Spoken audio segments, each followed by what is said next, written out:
좀 전에 연합뉴스 TV에서 인터뷰를 잠깐 다녀갔어요. 글쎄요, 뭐 주말마다 하는 일종의 기획 기사를 만들어내는 그런 부서 같아요. 아무래도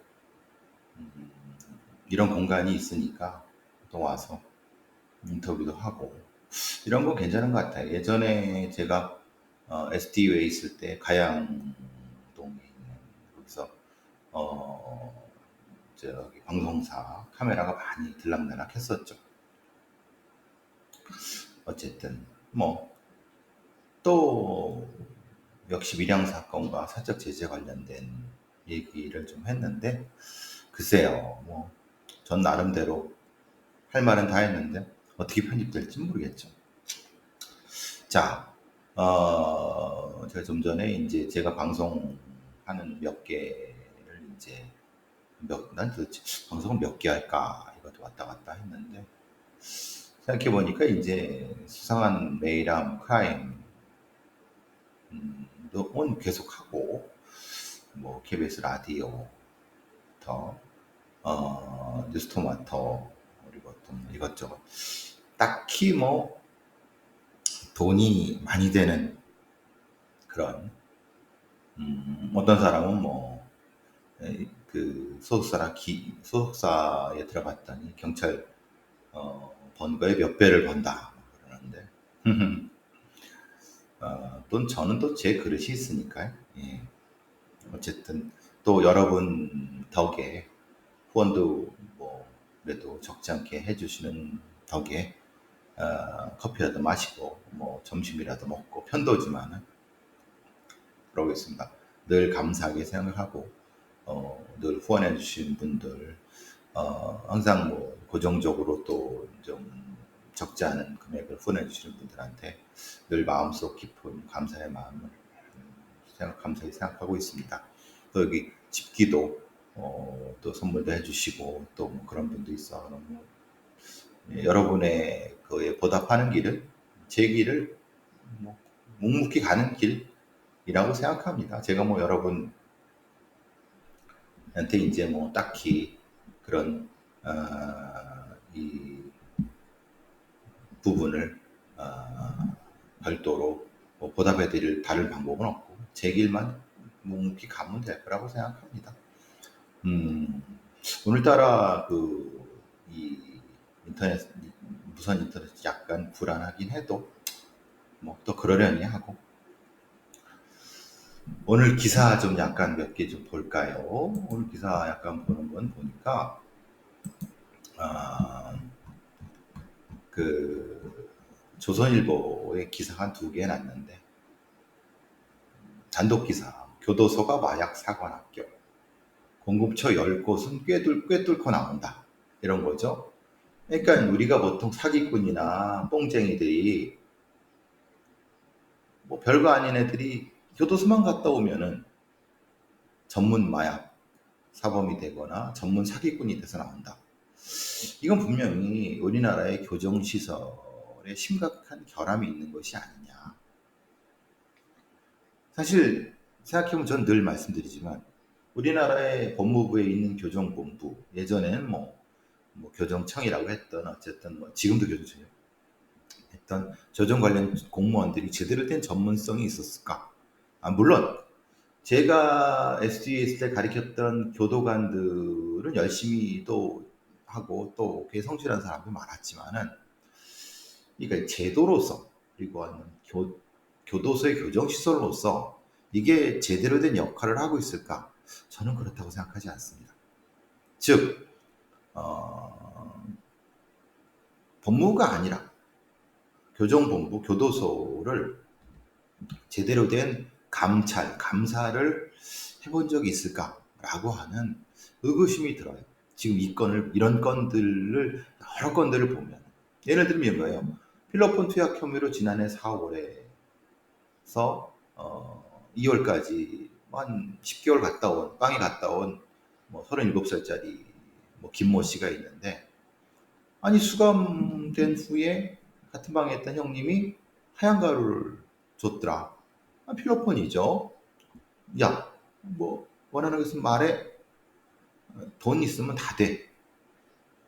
그러니까 교도소에 있을 때도 이런 대마초라는 사람이 필로폰을 아이스를 배우고 마약 공급처를 한 곳밖에 모르던 애들이 10곳을 개척하는 데가 바로 교도소다. 이 제 얘기가 아닙니다. 조선일보의 기사입니다. 우리나라의 대표적인 신문 조선일보가 바로 교정시설에 대한 이 엄청난 비리라 이런 걸 깐 거예요. 조선일보가 깐 거예요. 제가 깐 게 아니라. 교도소 구치소에서 마약을 일반입해서 교정동이 적발된 사람이 빈번한데 이게 도대체 어디로 들어오는 거냐? 말하자면 수용자 편지에 진통제가 있는 거냐 아니면 뭐 물품 검사 과정이나 이런 데서 나오는 거냐? 그러니까 도대체 이게 들어오는 어떤 루트가 있을 거 아니에요? 그러면 당연히 이 루트라고 하는 것은 교도관들이 묵인했거나 아니면 교도관들이 바보 같아서 못 찾아낸 거잖아요. 그죠? 등기 우편물 검사하는 과정에서 펜타닐, 그다음에 신입 수용자 물품에서 메스암페타민, 그리고 구치소 근무실 책상에 있던 졸피뎀을 훔쳤고, 그럼 도대체 얘네들 이 교도관 교정당국 애들은 뭘 하고 있는 거냐? 소위 말하는 교도소 내에서 벌어지고 있는 형태의 여러 가지 이런 비리라든가 아니면 이런 루트를 모른다고 할 수 있느냐?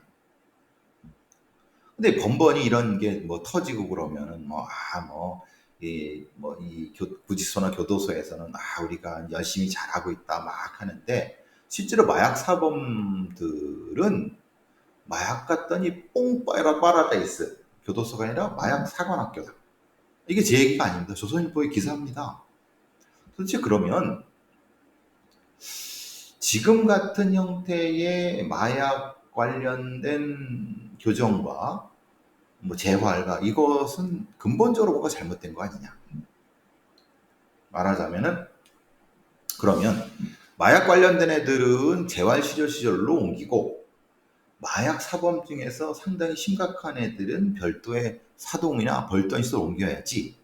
이게 지금 마약 사범과 일반 사범을 같이 섞어놓고 막 하니까 이게 막 서로 짬뽕이 되고 난리도 아니고 이게 지금 법무부 이 거지 같은 새끼들이 하고 있는 짓거리다. 예산은 뭐 수십조 쓰면서 그런데도 법무부에 있는 놈들은 그냥 교정시정 내 마약 제할 프로는 강화할 거다라고 흔해 빠진 소리나 하고 있으니 이게 어쩌할 거냐.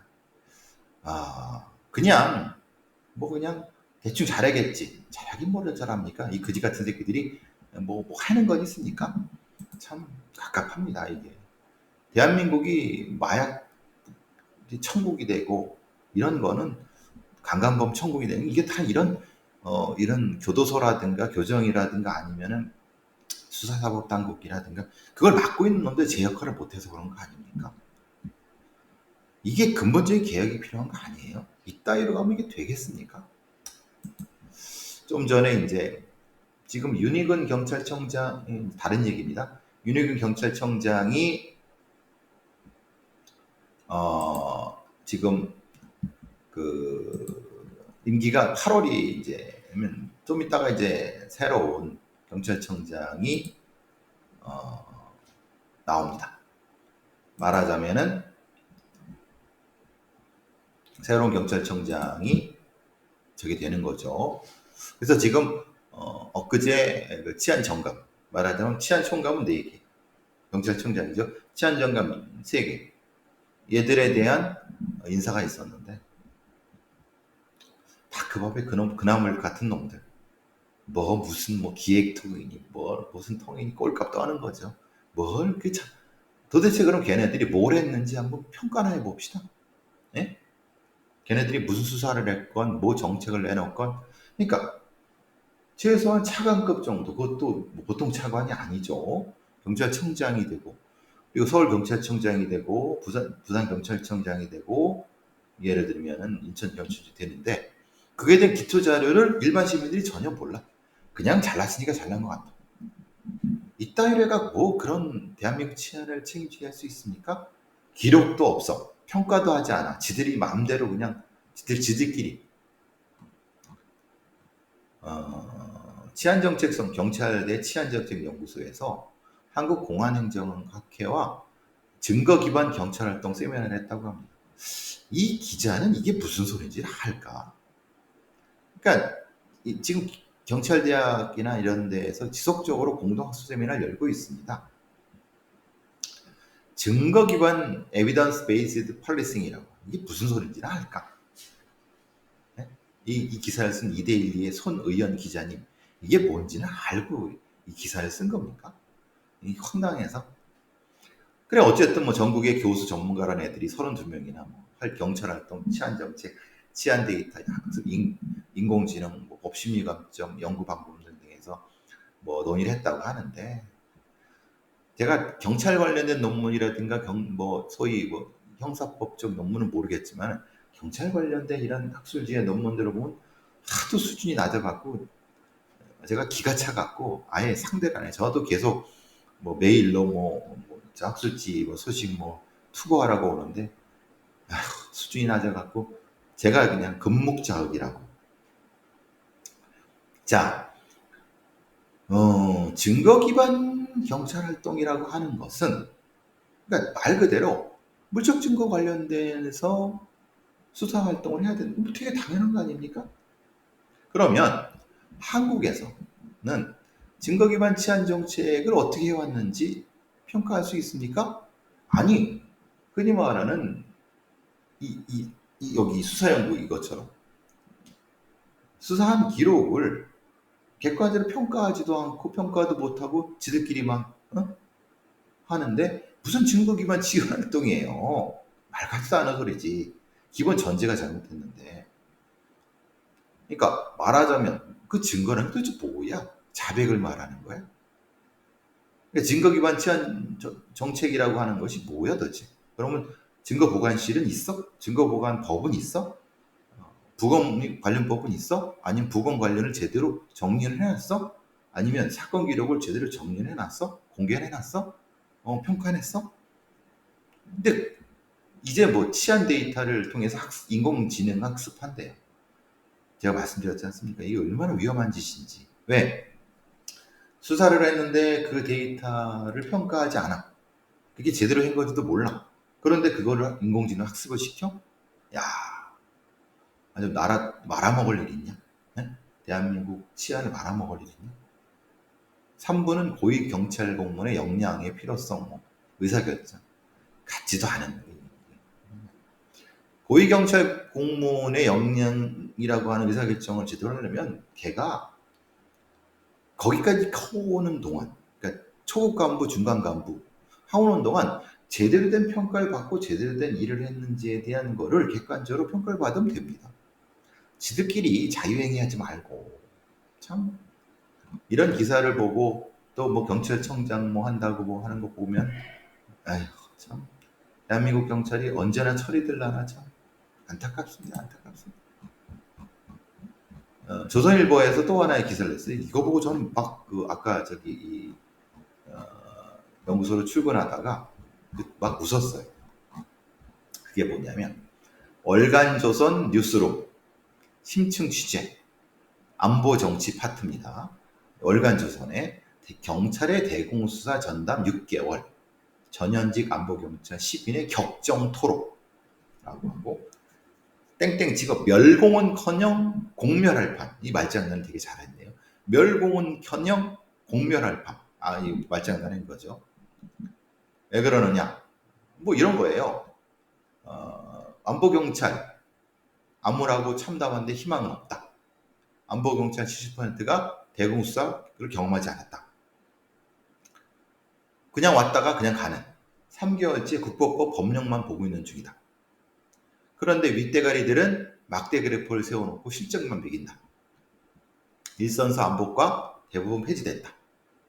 공공안보 실비줄이 마비됐다는 거다. 간첩수사도 안 해본 지휘관들이 보여주기식이다. 사무실서 간첩 잘하는 얘기냐. 예산 부족해서 사비를 터는 안보경찰들. 뭐 이런. 여러분 이런 얘기 들으면 야, 그럼 대한민국 안보가 굉장히 위험하겠네라고 많이 걱정을 하시겠죠. 그런데 얘네들이 말하는 경찰의 대공수사라는 게 도대체 뭘까요? 그게 대부분 국가보안법 수사예요. 그런데 우리 사회에 적지 않은 사람들은 국가보안법 폐지를 얘기했어요. 그리고 국가보안법은 사실은 형법의 일부로 편입시키고 나머지는 다 없애도 상관없다고 하는 많은 논의들이 있어요. 그런데 그 기본적인 전제에 대한 얘기도 없이 이런 거죠. 아씨, 안보경찰 그 문제야. 안보경찰 지금 수사 한 번 안 하는 애들이 안보경 이거 어떻게 해? 응? 응? 이런 얘기를 하는 거예요. 이 안보경찰 15년 이 현직 경찰애가 이런 얘기를 하는 거예요. 야, 안보수사대 들어온 팀장급 애들이 국가보안수사를 한 번 해보내주는 애들이 없어. 국가보안법을 몰라.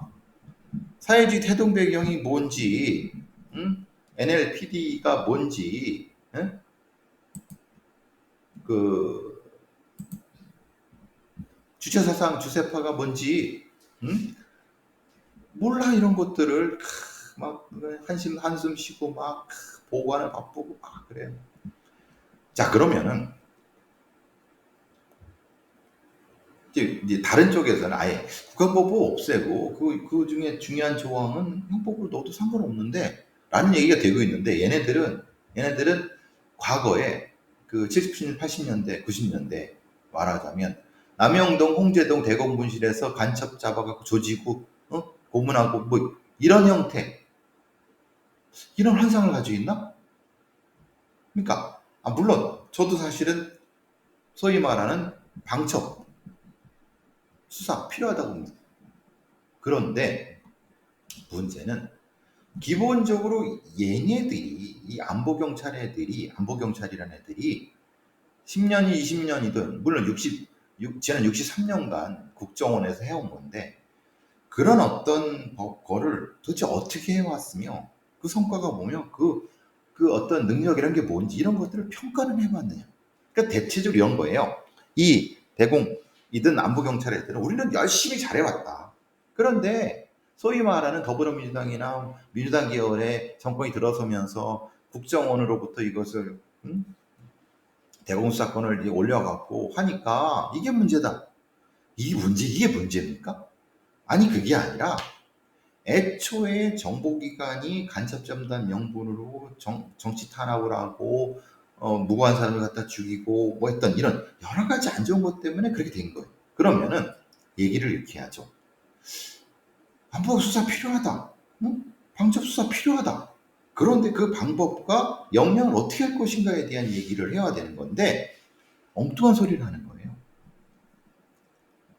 그러면 정확히 이게 뭐 이런 거잖아. 서울시내 31개 경찰서 중에서 6개 중부, 종로, 남대문, 용산, 강남, 수서, 안보과 6개밖에 안 남았다.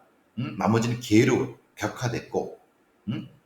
그러면은 정확히 지금 우리의 안보 상황이 어떤데 그걸 대응하는 방법이 어떤데 그래서 얼마나 필요하다. 이런 얘기를 해야 되는 거 아닌가요? 그런데 얘네들이 이런 얘기를 하는 거예요. 과거에 안보수사라고 하는 것은 이 대공 첩부가 올라오고 이 정보가 올라오고 이렇게 아니 그게 제대로 됐어 안 했어? 응? 도대체 그게 얼마나 제대로 된 거야 안 된 거야? 예를 들어 이게 말하자면은 그런 것도 없이 야 옛날에 사상범 하고 막 했는데 지금은 없어 그러니까 얼간조선이니까 내 이해합니다. 얼간조선 뭐 이렇게밖에 뭐 못하겠지만은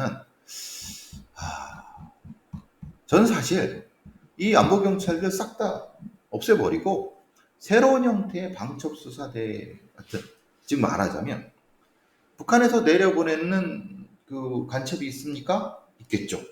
우리 주변에 적지 않게 있겠죠. 그럼 걔들을 어떻게 잡을까? 아니면은 중국에서 보내는 우리나라에 보내는 뭐 산업 스파이든 스파이 걔는 어떻게 잡을까? 일본에서 보내는 미국에서 보내는 애들. 그러니까 소위 말하는 대공수사라고 하는 거 대공만이 아니라 그러면 아니 공산당은 중국에도 있는데 그 논란이 아니잖아요 지금 말하는 즉 방첩 수사나 방첩 관련된 어떤 업무를 제대로 하기 위해서 뭐가 필요하고 그 전문성을 위해서 어떻게 하는가 이런 부분. 그러면은 국정원에서 여태까지 간첩을 잡았는데 그럼 걔네들 인력은 어떻게 할 거야? 걔네들 인력을 안보수사대로 끄집어 와서 걔네들 일부와 지금 안보수사들을 같이 부서서 뭔가 부서를 만들든 그런 얘기를 해야 되는 거 아닌가요? 저도 사실 지금 경기동부연합이라든가 골수 주사파 애들이라든가 북한을 추종하는 애들, 김정은을 추종하는 애들 우리나라에 적지 않게 많아서 사실 심각한 문제라고 생각합니다. 그런데 걔네들을 잡는데 옛날의 방식으로 옛날에 그 저기 간첩 뭐 두개 잡고 물 먹이고 뭐 고춧가루 뿌리고 이런 이게 말이 안 되잖아요. 그럼 새로운 안보 요인, 위해 요인들을 어떻게 규정하고 어떻게 할 것인가에 대한 그런 논의를 해야지. 아 옛날엔 좋았는데 지금은 안 돼. 이제 우리 못할 이런 식은 아니지 않나요? 하여튼 이런 이 얘기 듣고 야 얘네들도 문제인데 안보수사국도 문제인데 문제는 더 큰 문제는 우리 사회의 방첩 업무라든가 방첩 역량이라는 것을 이런 애들한테 맡기는 게 사실 심각한 문제구나. 그러면 좀 더 스마트하고 역량 있는 애들로 예를 들면 이런 미국의 그 뭐 CIA는 아니라도 범죄수사국 내에 이런 뭐가 좀 그런 것이 필요하지 않을까? 이 애들한테 이거는 큰일인데 오히려 저는 이런 얘기를 하는 이런 애들이 너무 무능해 보여서 좀 더 스마트하고 좀 빠릿빠릿한 애들로 방첩 업무, 소위 말하는 이런 그래야 되지 않나요?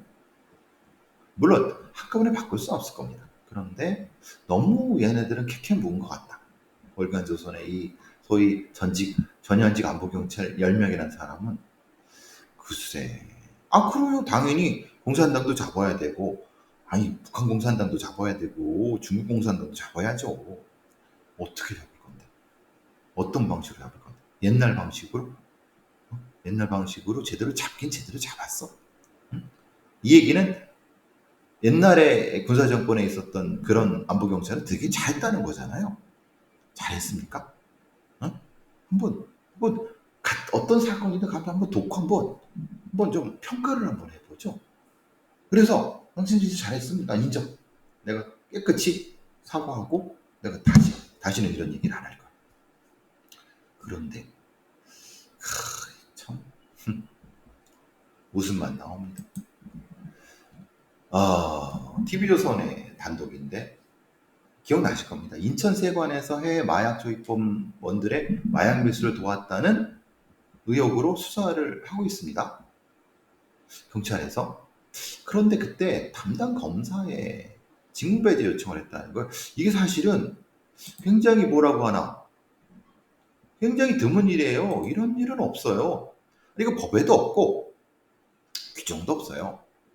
근데 왜 그랬냐? 기억나시겠지만 서울 영등포 경찰서에서 인천세관 사무실 컴퓨터를 인천세관의 어떤 직원이 사실 마약 밀수를 도왔다는 의혹이 있었죠. 지난 작년인가? 근데 검찰에서 영장을 돌려보냈어요. 반려를 했어요.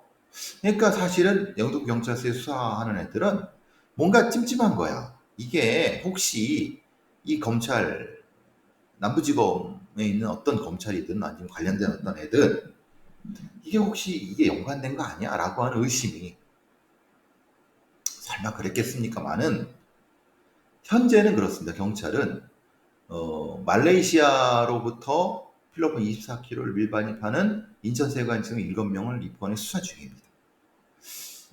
아니길 바랍니다만은 만약에 이게 뭐 이 검사와 관련된 이건 뭐 커도 뭐 보통 큰 사건이 아니죠. 이거는 진짜 큰일이죠. 설마 그랬겠습니까? 그런데 찜찜해요.